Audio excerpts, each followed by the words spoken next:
2-minute theology question number 3. What's the best way to deal with toxic people when you love them so dearly? This is a very delicate question, so my answer is to be taken with a grain of salt. Each relationship in our life, healthy or unhealthy, requires its own attention, has its own unique circumstances.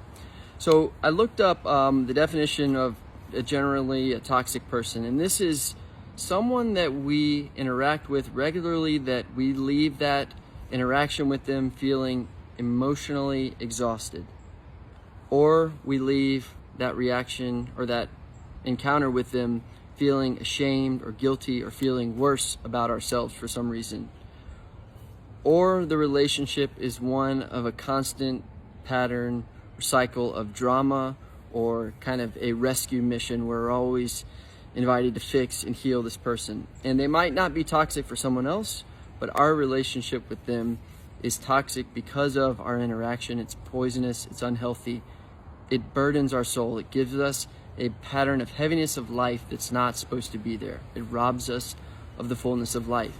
So this is not just difficult people or difficult situations. We have those all the time, but this is a pattern of unhealthy relationship. So we look at Jesus as our guide. He consistently did not let people rob him of his mission to serve the Father, to seek and save the lost. So I think Jesus gives us 3 examples of how to deal with toxic people, toxic behaviors. One example is to not engage. We see Jesus in his interactions with Pilate. Pilate says, "Don't you hear all of these accusations against you?" Jesus is silent. He's confident in his identity and in his innocence, offers no reply, doesn't engage. Another example is Jesus lets people go. He doesn't chase after them.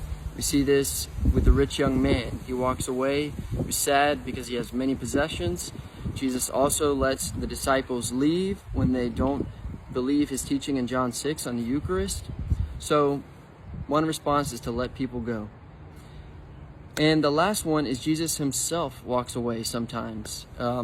In Luke 4, he was healing people, and the townspeople did not want to let Jesus leave. But Jesus said, "No, it's time for me to go. I have to go and visit other towns and preach the gospel to others." So these are just a few ways that Jesus gives us an example of how to deal with toxicity, unhealthy relationships, and continue to strive towards our own unique mission in life, to have the fullness of life and flourishing that God desires for each of us. God bless you.